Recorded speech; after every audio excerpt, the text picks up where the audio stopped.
વાસ્તુશાસ્ત્ર પ્રમાણે ઘરની દરેક વસ્તુ, ઘરની સંરચના દરેકનો મનુષ્ય જીવન ઉપર પ્રભાવ પડે છે અને વાસ્તુશાસ્ત્ર પ્રમાણે ઘરનું મુખ્ય દ્વાર જે છે એ તમારા ઘરની ઉર્જાનું મુખ્ય કેન્દ્ર કહેવાય છે. એટલે જો તમારા ઘરનું મુખ્ય દ્વાર વાસ્તુ અનુકૂળ હોય તો ઘરની ઉર્જા બદલાય છે અને વ્યક્તિની આર્થિક, સામાજિક અને દરેક રીતે પ્રગતિ થાય છે.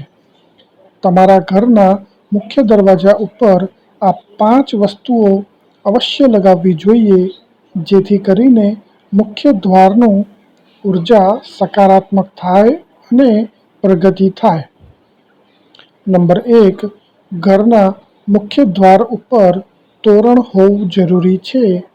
તોરણ જે છે એ તમારા ઘરમાં આવનાર વ્યક્તિના સ્વાગત માટે હોય છે અને આવનાર વ્યક્તિ જે છે એ પ્રસન્ન ચિત્ત સાથે પ્રવેશ કરે છે તથા તોરણ લગાવવાથી મુખ્ય દ્વારનો શણગાર પણ સારો થાય છે.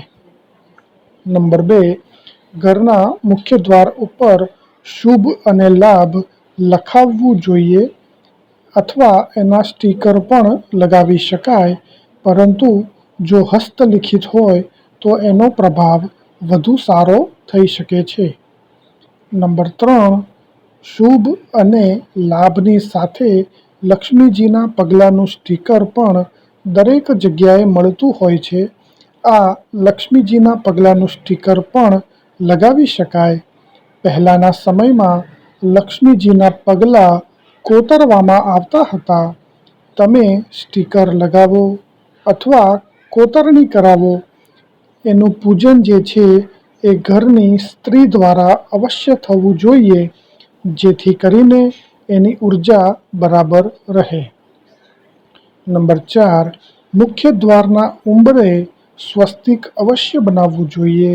સ્વસ્તિક બનાવવાથી ઘરની ઉર્જા સકારાત્મક બને છે. નાસાના રિસર્ચ અનુસાર સ્વસ્તિકથી વધારે ઉર્જાવાળું કોઈ ચિહ્ન સમગ્ર વિશ્વમાં નથી. ઘરની સ્ત્રી દ્વારા મુખ્ય દ્વારના ઉંબરા ઉપર સ્વસ્તિક દોરવું જોઈએ. નંબર 5, મુખ્ય દ્વારની ઉપર ગણેશજીની પ્રતિમા લગાવવાનું પણ પ્રચલન છે, પરંતુ ગણેશજીની પ્રતિમા જો જરૂર હોય તો જ લગાવવી જોઈએ.